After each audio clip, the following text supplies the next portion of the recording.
Primetime news this evening. More fiery protests in Hayes Clarendon as residents dispute police version of how 3 young men died. Police High Command promises thorough investigation into the incident in Hayes Clarendon. And a teen is dead and another person injured as gang violence grips Trenchtown.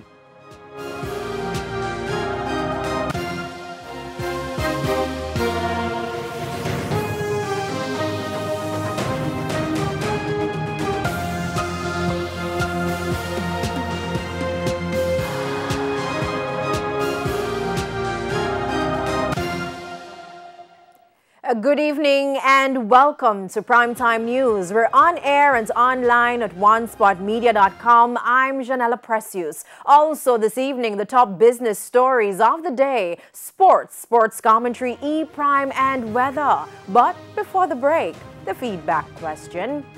And this evening we're asking, do you believe the government should start to relax some of the COVID protocols? Give reasons for your answer. You can share comments online, facebook.com/Television Jamaica, and tweet us at Television Jam. Stay with us. Primetime News returns after this break.